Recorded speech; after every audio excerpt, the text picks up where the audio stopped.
तो hello, good afternoon to all the lovely faces of nursing under 24/7। Good afternoon बच्चों। इस video में भाई हम बात करने वाले एक बहुत इंपॉर्टेंट इन्फॉर्मेशन की, जो आपके आरआरबी नर्सिंग सुपरिटेंडेंट 2026 की वैकेंसी से रिलेटेड रहने वाला है।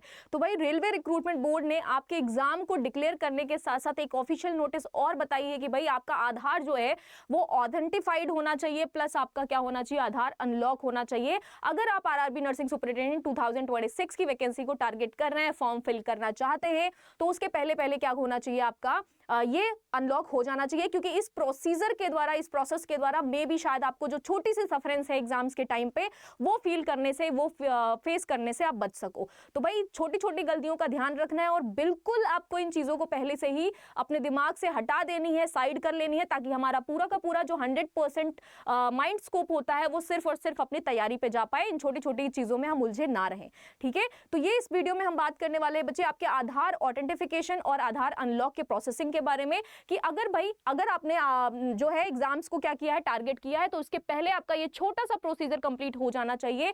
रेलवे रिक्रूटमेंट बोर्ड की तरफ से जो एग्जाम का डेट है आपका बच्चों, वो ऑफिशियली अनाउंस कर दिया गया है, जो आपका 10 to 12 मार्च रहने वाला है, ठीक है। 10 मार्च से 12 मार्च तक का आपका एग्जाम रहने वाला है। There are two main features जो आपके एग्जाम के पहले ही आपको कर लेना चाहिए। वो ये है कि आधार आइडेंटिफिकेशन प्लस आधार को अनलॉक करने की प्रक्रिया, ठीक है। तो ये दोनों प्रोसेसेस को कंप्लीट कर लेना चाहिए। अगर आधार ऑथेंटिफिकेशन आपका नहीं हुआ है, दैट मींस कि अगर आप फॉर्म फिल करा है आपने और उस वक्त आपने अपने आइडेंटिफिकेशन के तौर पे सिर्फ और सिर्फ पैन कार्ड या फिर डीएल या XYZ कोई भी आइडेंटिफिकेशन लगाया है, आधार को नहीं वो किया है आपने उसमें, तो आप क्या कर सकते हैं, आपको एक और चांस मिल रहा है।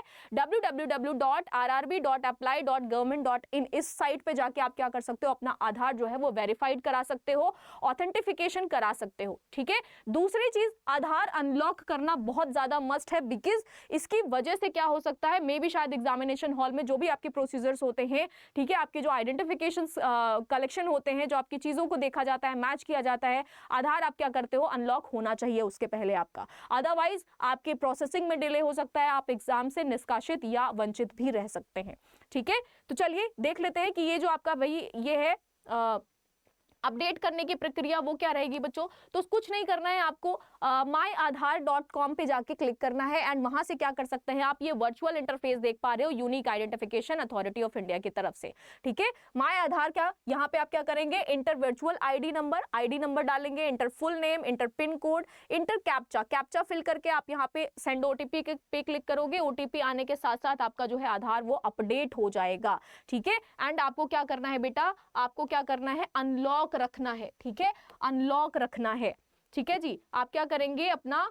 जो आपका आधार है वो आधार को क्या करोगे, अनलॉक रखोगे। साथ साथ आपको क्या करना है कि ऑथेंटिफाई भी कर लेना है, ताकि अगर हम एग्जाम को टारगेट कर रहे हैं तो ये सारी प्रॉब्लम्स आपको अराइज ना हो और कुछ भी आपको देखने को ना मिले, कोई भी सफरेंस फेस करने ना मिले। सीधे सीधे हमारा पूरा का पूरा माइंडसेट जो है वो एग्जाम के तरीके पर, एग्जाम की तैयारी पर और एग्जाम पे फोकस करने पे रिलेटेड रहे, ठीक है। तो ये छोटी सी गलती आपको आपके एग्जाम से दूर कर सकती थी, इसीलिए इस वीडियो में मैंने आपको ये चीज बताई है। जरूर अगर आपने अभी तक इसको अपडेट नहीं करा है, आधार को अनलॉक नहीं रखा है, तो आप जाके अपने आधार को अनलॉक कर लीजिए, ताकि आपको एग्जाम में किसी भी टाइप का कोई भी सफरेंस फील ना हो। ओके जी, चलिए, all the best for that.